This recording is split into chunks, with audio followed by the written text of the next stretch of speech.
انداز دیکھیے، ارشاد فرمایا والعصر، رب فرماتا ہے مجھے زمانے کی قسم ہو۔ اللہ کو بھی قسم اٹھانے کی ضرورت ہے، مالک کریم کو بھی کیا حاجت ہے کہ وہ قسم اٹھائے، لیکن تاکید کر کے بات ذہن میں اتارنے کے لیے۔ انسان کا مزاج ہوتا ہے نا، جس بات پہ قسم اٹھائی جائے اس کو انسان سمجھتا ہے زیادہ پکی ہے، تو طبع انسانی کے مطابق بات کی۔ فرمایا والعصر، زمانے کی قسم ہو۔ انسان کو پیدا کرنے والا رب قسم اٹھا کے انسان کی ایک بات کرتا ہے، والعصر، مجھے قسم ہو زمانے کی، ان الانسان لفی خسر۔ انسان کو پیدا کرنے والا رب فرماتا ہے بے شک انسان خسارے میں، گھاٹے میں، نقصان میں۔ لوگ اس کو کہہ رہے ہیں بڑا سیٹ ہے، لوگ کہہ رہے ہیں بڑا کامیاب، یہ بھی کہہ رہا ہے اللہ کا بڑا شکر ہے، لیکن پیدا کرنے والا رب، انسان کو بنانے والا، اس کو جاننے والا رب فرماتا ہے مجھے زمانے کی قسم ہو یہ نقصان میں ہے۔ اور خسارہ، اس خسارے کو نہیں کہتے ہیں کہ لوگ کہتے ہیں میں نے کاروبار کیا تھا تو نفع نہیں ہوا، نقصان ہوا۔ خسارہ اس خسارے کو کہتے ہیں جو اصل مال بھی ضائع ہو جائے، راس المال بھی ضائع ہو جائے تو کہتے ہیں خسارہ ہوا ہے۔ یعنی اس کے پاس جو تھا اس میں بھی یہ خسارے میں، کہ یا اللہ سارے خسارے میں ہے؟ فرمایا نہیں، الا الذین آمنوا، جن میں 4 صفتیں پائی جائیں وہ نہیں خسارے میں۔ ان میں پہلی صفت یہ ہے کہ الا الذین آمنوا، بے شک وہ لوگ جو ایمان لائے، مگر وہ لوگ جو ایمان لے آئے، جن کا ایمان مضبوط ہو، جن کا عقیدہ ہو کہ اللہ ہمارا رب ہے، وہی پیدا کرنے والا ہے، وہی رزق دینے والا ہے، اسی کی تقدیر کا غلبہ ہے، رب کریم ذرے ذرے کو جانتا ہے، اللہ تعالیٰ نے جس حال میں رکھا ہے یہی حال میرے لیے بہتر ہے۔ انسان محنت پوری کرے، نتیجہ اپنے رب پہ چھوڑ دے، اسباب سارے جمع کرے، بھروسہ اپنے اللہ تعالیٰ پہ کرے، عقائد کے لحاظ سے پختہ ہو، اور پھر اس کا عقیدہ ہو کہ بعد از خدا بزرگ تو ہی قصہ مختصر۔ کائنات میں سب سے عرفہ والا، عظمتوں والے، شانوں والے، بلندیوں والے، رفتوں والے، کائنات کے امام، نبیوں کے امام، رسولوں کے امام، فرشتوں کے امام، محبوب مطلق اگر کوئی ہے تو جناب محمد الرسول اللہ ہے صلی اللہ تعالی علیہ وسلم۔ سب سے اولا ہو اعلیٰ ہمارا نبی، سب سے بالا ہو اعلیٰ ہمارا نبی، اپنے مولا کا پیارا ہمارا نبی، اور دونوں عالم کا دھولا ہمارا نبی۔ نظریاتی پختگی حاصل ہو، عقائد پختہ ہو، ایمان میں عقائد پوری طرح داخل ہے، عقائد اہل سنت کا پابند ہو بندہ۔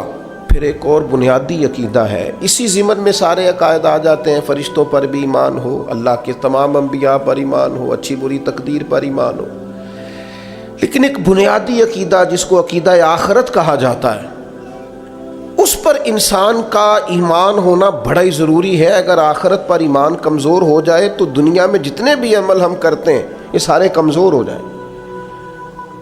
یہ جو لوگ ڈپریشن میں، ٹینشن میں، انزائٹی میں چلے جاتے ہیں اور ایک بات بار بار کرتے ہیں کہ میرے ہی ساتھ ایسا کیوں ہوتا ہے، آخر بڑی ہی کوشش کے بعد میں ہی ناکام کیوں رہ گیا، تو انہیں بتایا جائے گا کہ کامیابی پتہ کیا ہے؟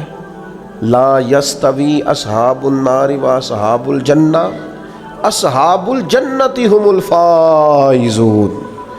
جنتی اور جہنمی برابر نہیں ہیں، کامیاب وہ ہیں جنہیں اللہ تعالیٰ نے اصحاب جنت بنایا ہے۔ جو جنتی ہیں وہ کامیاب ہیں، جس کو اپنی آخرت کے تعلق سے اللہ تعالیٰ نے فکر سلیم دی ہے، راہ ہدایت دی ہے، اعمال حسنہ پر استقامت دی، اور وہ سمجھتا ہے کہ میں محنت اپنی آخرت کو ٹھیک کرنے کے لیے کر رہا ہوں، جد و جہد میری اپنی قبر کے لیے، حشر کے لیے، آخرت کے لیے۔ آخرت پر جس بندے کی توجہ ہے وہ بندہ کامیاب ہے۔ اس لیے دنیا میں اگر دنیاوی طور پر کوئی ناکامی آ بھی جائے تو کوئی اتنی بڑی ناکامی نہیں ہے، اس لیے کہ اصل کامیابی آخرت کی کامیابی۔ تو عقائد مضبوط ہوں، اور پھر عقائد اہل سنت کی پابندی اس کے پاس موجود ہو، نہ رفض کی طرف اس کا رجحان ہو، نہ خارجیت کی طرف اس کا رجحان ہو، اس کے نظریات ستھرے ہوں، اجلے ہوں، خوبصورت ہوں، وہ رسول پاک کی ذات گرامی کی پوری غلامی کرنے والا وہ شخص، تو اس کے نظریات اعلیٰ ہوں۔ تو فرمایا کہ انسان خسارے میں ہے الا الذین آمنوا، مگر وہ لوگ جو ایمان لائے، وعملوا الصالحات، اور جنہوں نے نیک اعمال کیا۔ اور یہاں بات ختم نہیں ہوئی، دو صفتیں اور بھی پیدا کریں۔ یہ دو باتیں ان کی اپنی ذات تک تھیں، آمنوا وعملوا الصالحات، یہ دو باتیں ان کے اپنے لیے تھیں۔ اب وہ سوسائٹی کو کیا دیں؟ دو کام معاشرے کے لیے بھی کریں، وتواصوا بالحق، حق بات کی نصیحت کریں وہ معاشرے میں، خیر کی بات کی نصیحت کریں، وائرل باتیں نہ کریں۔ کہ آج کل یہ موضوع چل رہا ہے تو ذرا میں اس پر بولوں گا تو کچھ ویوز میرے بھی بڑھ جائیں گے، وائرل باتیں نہیں کریں۔ وتواصوا بالحق، وہ حق بات کی نصیحت کریں، کلمہ حق کہیں اور حکمت کے ساتھ کہیں، ادعو الی سبیل ربک بالحکمہ، دانائی کے ساتھ کہیں، لوگوں کو سمجھانے کی نیت سے کہیں، کلمہ حق ان کی زبان پر آئے۔ اور میرے نبی پاک علیہ السلام نے فرمایا سب سے افضل جہاد ظالم بادشاہ کے سامنے کلمہ حق کہنا ہے۔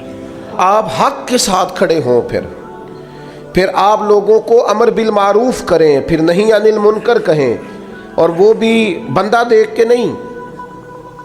اگر امیر آدمی غلطی کر رہا ہے تو پھر آپ خاموش ہیں، اور کسی غریب کو کرتے دیکھ لیا ہے تو آپ نے دینی حکمت کو بھی پیش نظر نہیں رکھا اور اسے رسوائی کر دیا ہے، آپ نے اسے سخت ترین تکلیف سے گزار دیا ہے۔ حق بات کی نصیحت کریں، اور جو لوگ حق بات کہتے ہیں نا